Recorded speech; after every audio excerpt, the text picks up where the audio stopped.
So you guys, there's an update on this matter, and I think there's something they are not telling us. You guys pay attention and listen to. Yeah, good evening. How are you doing now? Fine, sir. All right. Okay. First of all, I want to thank you for telling people what I really meant, because most people didn't watch to the end of the video, and even if they did, their emotions took over their logic. So you hit the nail on the head exactly, and one other guy too, exactly. But everybody is jumping with it because they want to create content with it. Yeah. So the reason why I'm calling you is I want to confide in you, and I want to put a stop to all this. The way I'm going to put a stop to all this, I will tell you. But firstly, let me tell you, since 2022 December till January of last year, not this year, January last year, that news that came out is very, very, very, very true. I approached that stupid boy because this is my second marriage. I approached that stupid boy. I saw him one day. He was shaking like a leaf. And I told him, I said, do you know who I am? He said, yes. Okay, so what the hell are you doing with my wife? He was with a girlfriend.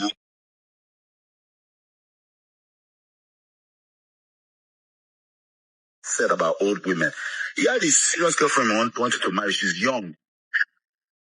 So all that crap he was talking about, old women and everything. He had a girl that he wanted to marry that he was engaged to. The girl, her name was Precious. I met him and I told him, I said, if my wife is stupid enough to want to cheat on her husband, why would you, a small rat, encourage it? And he went, is that what she told you? I said, dude, I have your recordings. I said, I knew I have your recordings, you talking to my wife. And I told him, I said, see what? I said, me, I am not somebody. If the woman was worth anything to me in terms of like before, when I married her, before she started all this nonsense, I said, I would have shot you in 2 kneecaps. You would be confined to a wheelchair. She's really not what it can mean. Because if a woman can do that to the husband repeatedly, with this same guy, repeatedly, I'm just pouring my heart out. I totally get it.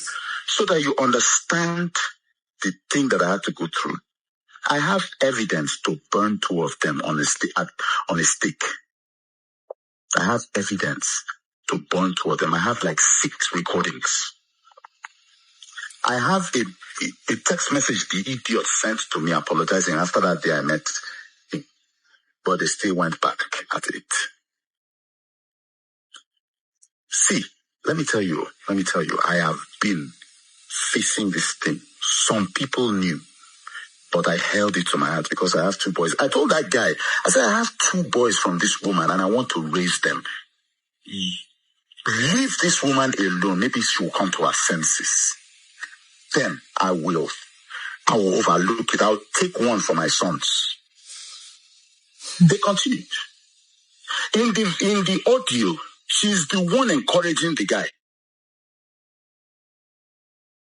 I don't know what I did to deserve that. Let me tell you something. That woman, I sent her to school in 2010 to 2011.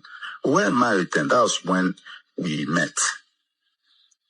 She went to school, came back, and she said she wanted to go work. I said, you should do a business. What do you like to do? She said she likes skincare and interior. I said, skincare is going to get you a lot. Let's do interior. So she did. I found her first carpenter for her. I raised everything I did. I studied interior design photography for her for 4 years.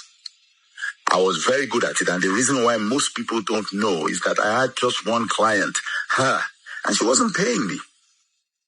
So I was doing all this for my wife until I raised her to the extent that trouble now started. So she felt that she was big and started an affair with this guy. Leave the guy, she will not agree. There was a time that I left her. Said, okay, let me just go. I left for 3 months. I went and stayed in a hotel. She was looking for me for 3 months, crying, crocodile tears. Finally found me. Finally got me out of the hotel, I came back only for her 2 weeks later to go back. I have the recordings. So now, the thing that annoys me, see, my own is this.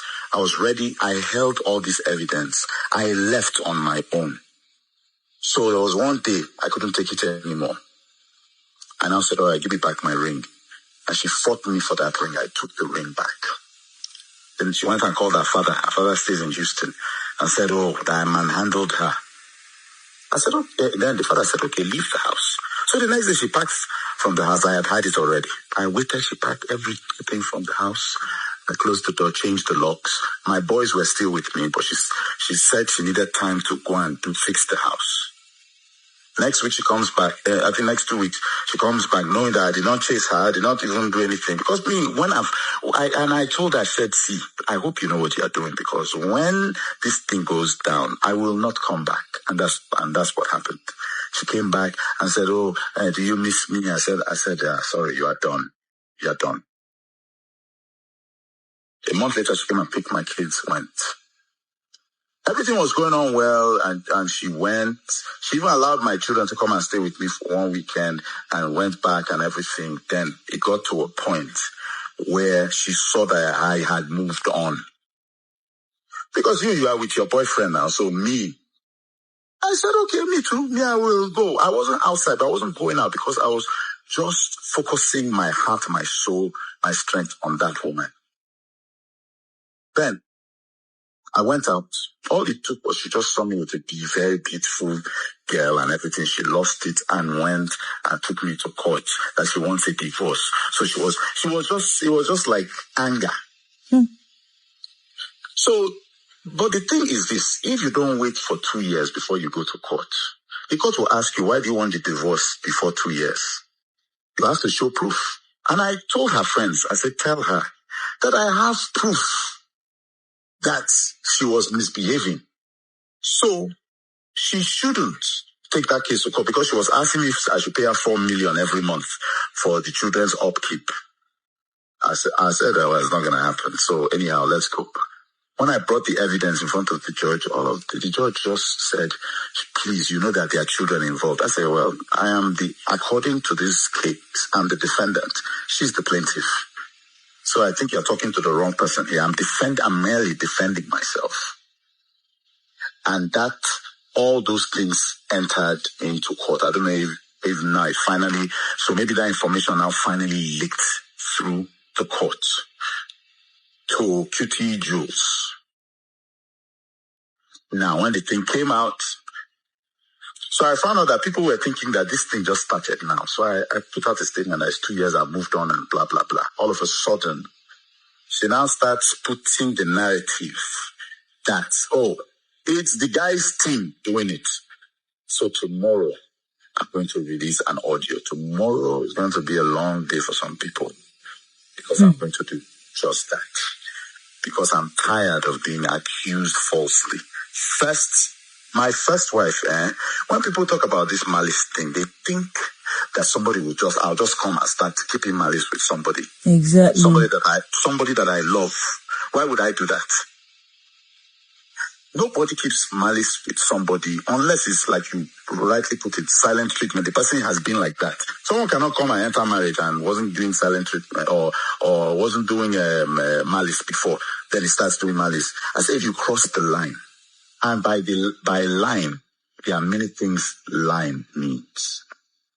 I tried everything to stop this woman. I tried that malice, it didn't work. I tried leaving the house for 3 months, it didn't work. I cried, it didn't work. And I was doing it for my children. I got our spiritual mother who will bear me witness, who she's not talking to. Our spiritual mother, who she introduced me to 16 years ago, and that woman is a holy woman. The woman doesn't talk to her anymore. And I tried. The woman knelt down in front of her. Stop this. She no can stop because she wants to die with Chike. So I said, okay. I left. Because me, when it gets to a point where I know that, this thing I'm just doing is futile, I'll move on my way now. What are you talking about?